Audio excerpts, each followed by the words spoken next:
होने के बाद शेरिफ खुद उनके पास जाता है। फिर जिम उनसे हाईवे का रास्ता पूछता है, लेकिन शेरिफ थोड़ा हैरान होकर कहता है कि यहाँ से सीधे चले जाओ, आपको आगे हाईवे का साइन मिल जाएगा। फिर जिम अपनी वैन लेकर वहाँ से चला जाता है। फिर वे सभी सीधा सीधा उसी रोड पर चलते रहते हैं, लेकिन इन्हें कहीं भी हाईवे का साइन नहीं दिखता। फिर वे घूम फिर कर वापिस उसी गाँव में पहुँच जाते हैं। फिर जिम सैरा से रास्ता पूछता है, सैरा उसे कोई भी जवाब नहीं देती और फिर वे सभी आगे बढ़ जाते हैं। तभी हम सैरा के बड़े भाई नेथल को देखते हैं, जो कि सैरा से कहता है कि ये फैमिली अभी तक यहीं पर घूम रही है। फिर सैरा कहती है वो यहाँ से कहीं नहीं जा पाएंगे। फिर उसका भाई जानवरों को खाना देने के लिए चला जाता है, लेकिन सैरा बहुत ही घबराई हुई थी।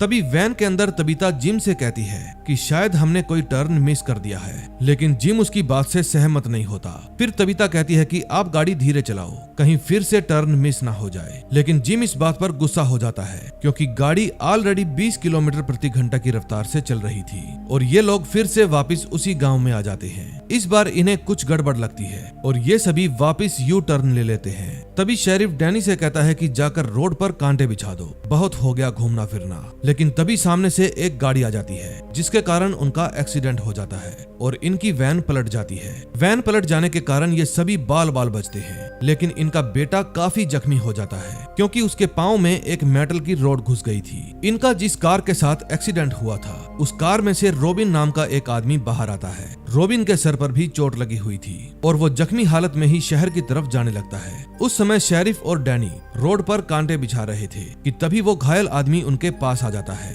और कहता है कि आगे एक्सीडेंट हो गया है। फिर वॉयड डैनी से रॉबिन को हॉस्पिटल में ले जाने के लिए कहता है और खुद उस फैमिली की हेल्प करने के लिए चला जाता है। फिर डैनी रॉबिन को लेकर हॉस्पिटल पहुंच जाता है, जहां क्रिस्टी अपनी नर्स से रॉबिन का ट्रीटमेंट करने के लिए कहती है। फिर डैनी भी क्रिस्टी को लेकर उस एक्सीडेंट वाली जगह के लिए निकल जाता है। वहीं वॉयड को कार में एक दूसरा आदमी भी मिलता है, जो पूरी तरह से ड्रग्स के नशे में था। फिर वॉयड उसके हाथ को कार से ही बांध देता है ताकि वो इधर उधर ना भागे और खुद उस फैमिली की मदद करने के लिए पहुंच जाता है। फिर वॉयड को देखकर जिम अपने परिवार की जान बचाने के लिए कहता है। फिर वॉयड भी उस वैन के अंदर आ जाता है और एक एक करके सभी को वैन से बाहर निकालने लगता है। बाकी सब तो ठीक था, लेकिन इथन की ऐसी हालत देखकर वॉयड डर जाता है। दूसरी तरफ फादर एलिस को बताते हैं कि गांव के बाहर एक एक्सीडेंट हो गया है और तुम्हारे पिता उन्हें बचाने के लिए गए हैं, लेकिन चिंता की बात यह है कि कुछ ही देर में रात होने वाली है। फिर एलिस भी फादर के साथ जाने के लिए कहता है और फिर वे दोनों भी साथ में ही निकल जाते हैं। फिर कुछ देर बाद वे सभी घटना वाली जगह पर पहुंच जाते हैं, जहां वॉयड जूली को बाहर निकालकर उसे शांत कराता है। उस समय क्रिस्टी दूसरे आदमी का इलाज कर रही थी। फिर वे सभी एक एक करके उन सभी को वैन से बाहर निकालने लगते हैं, लेकिन जिम और इथन अभी भी वैन के अंदर ही फंसे हुए थे।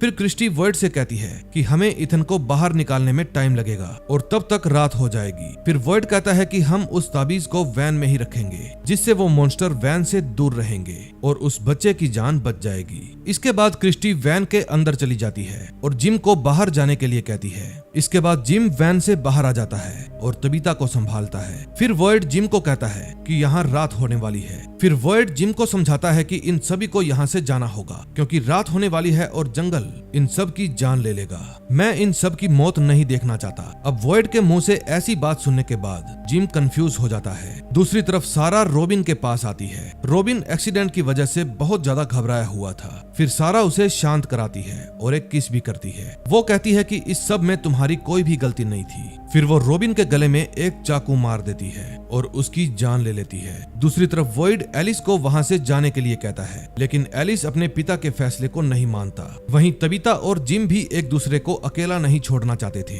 लेकिन जिम तबीता से कहता है कि मैं यहाँ इथन को संभालूंगा, तुम हमारी बेटी जूली को सेफ रखो, उसे तुम्हारी जरूरत है। इस बात पर तबीता बहुत ही दुखी हो जाती है, क्योंकि उसको अपने आसपास के सभी लोग काफी अजीब लग रहे थे। फिर वे सभी वहाँ से निकल जाते हैं, लेकिन जब डैनी उन सबको लेकर वहाँ से जा रहा था तो उसी के लगाए हुए कार स्टॉपर से उनकी कार पंचर हो जाती है और ऊपर से रात भी होने वाली थी। फिर वे सब अपनी जान बचाने के लिए घर की तरफ भागते हैं। दूसरी तरफ वैन में वॉयड अपना तिलिस्मी ताबीज लगाता है और जिम को कहता है कि ये पत्थर हमारी रक्षा करेगा। कुछ देर बाद इथन को होश आने लगता है और वो दर्द से तड़पने लगता है। फिर वॉयड उनको बताता है कि वे लोग आ रहे हैं। तभी हम बहुत सारे मॉन्स्टर्स को देखते हैं जो कि उसी वैन की तरफ बढ़ रहे थे। देखने में तो वे लोग बिल्कुल इंसानों जैसे लग रहे थे। अब नेक्स्ट एपिसोड में देखेंगे